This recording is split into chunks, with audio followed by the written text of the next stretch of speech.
How are you. हम पढ़ रहे थे चैप्टर 3 इलेक्ट्रोकेमिस्ट्री। उसमें आज हमारा पॉइंट है, क्वेश्चन ही है, प्रबल विद्युत अपघट्य अर्थात क्या। प्रबल विद्युत अपघट्य के विलयन की मोलर चालकता और सांद्रता के बीच संबंध ज्ञात कीजिए। तो सबसे पहले हम देखते हैं प्रबल विद्युत अपघट्य किसे कहते हैं। जिस विद्युत अपघट्य का उसके जलीय विलयन में अधिक आयनीकरण हो उसे प्रबल विद्युत अपघट्य कहते हैं। प्रबल विद्युत अपघट्य के विलयन की वाहकता अधिक होती है। ठीक है, इसके उदाहरण देखते हैं। अब प्रबल विद्युत अपघट्य होते हैं जैसे कि KCl, potassium chloride, sodium chloride, potassium nitrate, sodium nitrate, MgCl2, magnesium chloride, calcium chloride, magnesium sulphate. ये सब किसके उदाहरण है? प्रबल विद्युत अपघट्य के। प्रबल क्षार और प्रबल अम्ल के लवण भी क्या होते हैं? प्रबल अपघट्य होते हैं। इस चीज को आपको ध्यान रखना है कि प्रबल क्षार और प्रबल अम्ल हैं तो उनके लवण विद्युत अपघट्य होते हैं। अब मोलर चालकता के मूल्य और विलयन की सांद्रता के बीच क्या संबंध होता है? तो प्रबल विद्युत अपघट्य के लिए मोलर चालकता का मूल्य विलयन के मंदन के साथ धीरे धीरे बढ़ता है। जितना विलयन धीरे धीरे मंद करेंगे ऐसे ही मोलर चालकता का मूल्य भी क्या होगा? धीरे धीरे बढ़ेगा। ये किस तरह संबंध रखता है इसका सूत्र देख लेते हैं।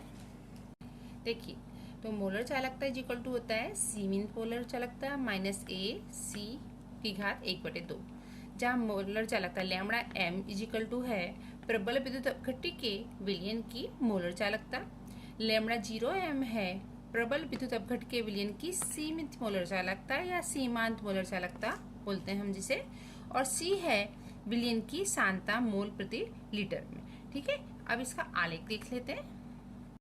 अब मोलर चालकता वर्सेस C पावर 1/2 का आलेख खींचा जाए तो आप देख सकते हैं प्रबल विद्युत अपघट्य के लिए आलेख सीधी रेखा मिलता है, और जहाँ पर एक सीधी रेखा प्राप्त होता है और जिसके अंतःखंड का मान जो होता है लैम्बडा 0m दैट मीन सीमित मोलर चालकता और ढाल A के बराबर होता है।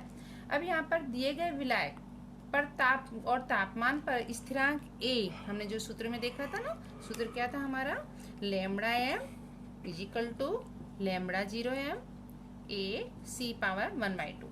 तो स्थिरांक A जो है ये, इसका मान विद्युत अपघट्य के प्रकार अर्थात विद्युत विलयन में विद्युत अपघट्य के वियोजन से उत्पन्न होने वाले धनायन और ऋणायन के आवेशों पर निर्भर करता है। जैसे कि NaCl है, CaCl2, MgSO4, अगर हम लेते हैं इनको तो इनके क्रमशः क्या हो जाएंगे? 1-1, क्योंकि ये +1 -1 1-1, इसके लिए +2, इसका क्या होता है? -1 2-1, और इसमें दोनों की वैलेंसी 2 है तो 2-2 के विद्युत अपघट्य के रूप में जाने जाते हैं। That means NaCl, CaCl2, MgSO4 इनके विद्युत क्रमशः क्या हो जाते हैं मान? +1 यानी 1-1 2-1 और ये 2-2 हो जाते हैं। तो इस प्रकार के विद्युत अपघट्य के रूप में ये जाने जाते हैं। इस प्रकार के सभी विद्युत अपघटकों के लिए जो A का मान है तो क्या होता है? इस A का मान क्या मिलता है? समान मिलता है। तो एक ही प्रकार के सभी विद्युत अपघटकों के लिए मोलर चालकता का मूल्य भी क्या होता है? समान होता है। इस चीज को हमको ध्यान रखना है। हमारा नेक्स्ट क्वेश्चन है, आयनों के स्वतंत्र अभिगम का कोलराउस का नियम और प्रबल विद्युत अपघट्य की मोलर चालकता समझाइए। बेटा ये क्वेश्चन इंपॉर्टेंट है। कोलराउस के नियम का क्वेश्चन बहुत अच्छा है और इम्पोर्टेंट भी है, तो बिल्कुल ध्यान से समझेंगे। तो कोलराउस ने कई प्रबल विद्युत अपघट्य के लिए सीमांत मोलर चालकता के मान के परीक्षण किए और उनकी कुछ नियमितताओं का भी अवलोकन किया, और उन्होंने क्या देखा कि NaX that is the sodium halide एवं KX that is the potassium halide की सीमांत मोलर चालकता के मानों का अंतर किसी भी X दैट इज हैलोजन के लिए लगभग समान होता है। ठीक है, जैसे कि हम देखते हैं 298 केल्विन तापमान पर उन्होंने क्या पाया? तो सीमांत मोलर चालकता ऑफ KCl माइनस सीमांत मोलर चालकता of NaCl is equal to सीमांत मोलर चालकता ऑफ KBr माइनस सीमांत मोलर चालकता of NaBr is equal to सीमांत मोलर चालकता ऑफ Ki माइनस सीमांत मोलर चालकता of NaI is equal to 23.4 siemens centimetre square mole units. ये प्रायोगिक परिणाम से प्राप्त हुआ। इसी प्रकार सीमांत मोलर चालकता ऑफ NaBr माइनस सीमांत मोलर चालकता of NaCl is equal to सीमांत मोलर चालकता ऑफ KBr माइनस सीमांत मोलर चालकता of KCl that is equal to 1.8 siemens centimetre square mole universe. तो ये उन्होंने प्रायोगिक परिणाम पाए थे। अब आगे कोलराउस ने इन परिणामों के आधार पर क्या नियम दिया वो हम देख लेते हैं। अब हम देखते हैं कोलराउस का नियम क्या था। तो किसी भी विद्युत अपघट्य की सीमांत मोलर चालकता दैट मीन्स अनंत मंदन पर मोलर चालकता को उसमें रहे धनायन एवं ऋणायन की सीमांत मोलर चालकता के योग के बराबर होती है। यानी किसी भी विद्युत अपघट्य की सीमांत मोलर चालकता उसमें उपस्थित धनायन और ऋणायन की सीमांत मोलर चालकता के बराबर होती है। अगर हम सोडियम क्लोराइड लें तो सोडियम क्लोराइड की सीमांत मोलर चालकता ज्ञात करनी है। तो सोडियम क्लोराइड में कौन से आयन हो जाएंगे? Na+ और Cl-। तो इसको आप कैसे दर्शा सकते हो? तो सीमांत मोलर चालकता of NaCl is equal to सीमांत मोलर चालकता ऑफ Na+ एंड सीमांत मोलर चालकता ऑफ, ये नहीं लिखेंगे तो भी चलेगा, Cl-। दैट मीन्स NaCl की मोलर चालकता Na+ और Cl- की मोलर चालकता के योग के बराबर होती है। यहाँ पर हम ये वाला लेमड़ा लेंगे यौगिक के लिए और उसके आयनों के लिए इस लेमड़ा का उपयोग करेंगे। अगर व्यापक रूप से कहा जाए तो किसी भी विद्युत अपघट्य के वियोजन पर उसमें उपस्थित कौन से आपको आयन मिलते हैं? V+ और V-, पॉजिटिव एंड नेगेटिव। तो किसी भी यौगिक की सीमांत मोलर चालकता को आप कैसे दर्शा सकते हो? तो सीमांत मोलर चालकता इज इक्वल टू धनायन की मोलर चालकता प्लस ऋणायन की मोलर चालकता। तो किसी भी यौगिक की मोलर चालकता, सीमांत मोलर चालकता उसमें उपस्थित धनायन और ऋणायन की सीमांत मोलर चालकताओं का योग है। ये है आपका कोलराउस का नियम। और बिल्कुल ध्यान रखना है, इसके सवाल भी आते हैं, MCQs में भी आ सकते हैं या 2 मार्कर क्वेश्चन में भी इस तरह के सवाल पूछे जा सकते हैं। ओके, नेक्स्ट क्वेश्चन है निर्बल विद्युत अपघट्य अर्थात क्या, और निर्बल विद्युत अपघट्य के विलयन की सांद्रता और मोलर चालकता का संबंध आलेख देकर समझाइए। तो निर्बल और प्रबल थोड़ा सा डिफरेंस है, उसमें आयनीकरण अधिक होता है, तो उसका उल्टा इधर क्या हो जाएगा? जिस विद्युत अपघट्य का उसके जलीय विलयन में कम आयनीकरण हो उसे निर्बल विद्युत अपघट्य कहते हैं। जैसे कि CH3COOH NH4OH that is acetic acid, ammonium hydroxide, ये किस प्रकार के अपघट्य होते हैं? निर्बल होते हैं। अब निर्बल विद्युत अपघट्य से 1-2 पॉइंट और हमको तैयार करने हैं, वो क्या है तो देख लेते हैं। तो निर्बल विद्युत अपघट्य के विलयन की सांद्रता जैसे जैसे घटती है वैसे वैसे मोलर चालकता में वृद्धि होती है, क्योंकि सांद्रता में जब कमी होती है तब आयनों की सांद्रता और उनका विचलन दोनों बढ़ जाता है। अब यहाँ पर ओसवाल्ड के नियम के अनुसार, ओसवाल्ड का जो मंदन का नियम है उसके अनुसार क्या होता है कि निर्बल विद्युत अपघट्य जैसे कि एसिटिक एसिड के विलयन की सांद्रता में कमी करने से उसकी वाहकता दैट मीन्स चालकता में विशेष वृद्धि दिखाई देती है।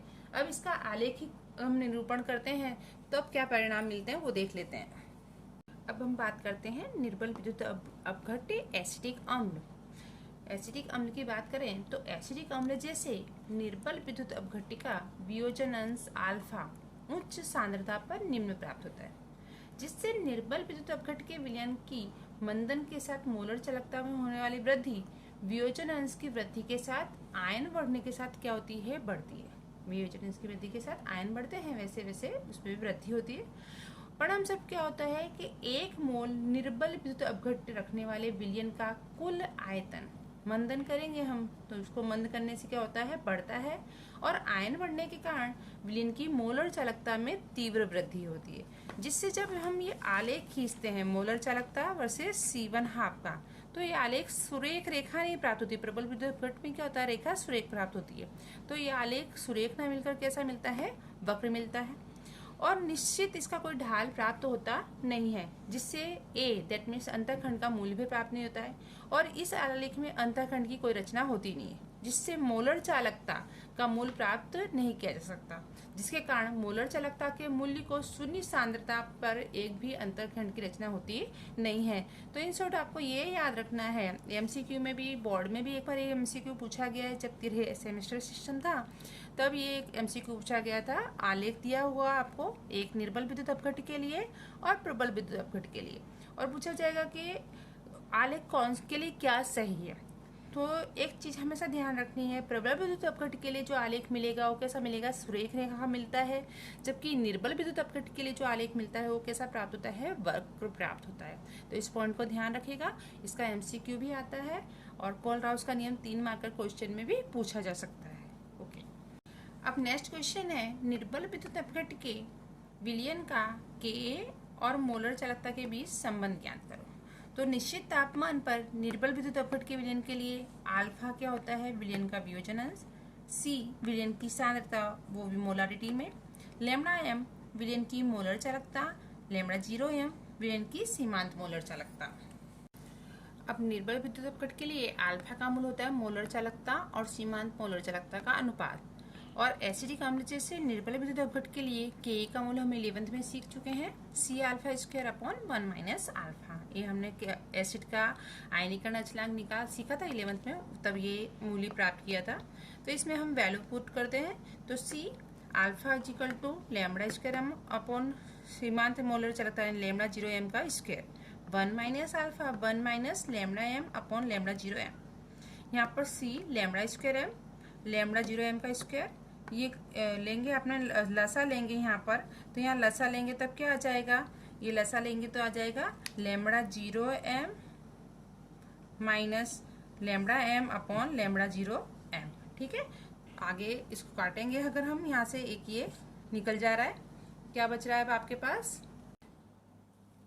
तो K बचा बराबर बचेगा C lambda square m upon lambda 0m, कोष्टक में lambda 0m minus lambda m। ये निर्बल विद्युत अपघट्य के लिए आपका K का वैल्यू आया, तो ये आप बिल्कुल ध्यान रखेंगे। उसके बाद आप कोलराउस के नियम के अनुप्रयोग वो आप पढ़ सकते हैं, कोलराउस के नियम का अनुप्रयोग क्या होता है, बुक में से आपको लर्न कर डालने हैं कि उसका उपयोग कहाँ कहाँ होता है।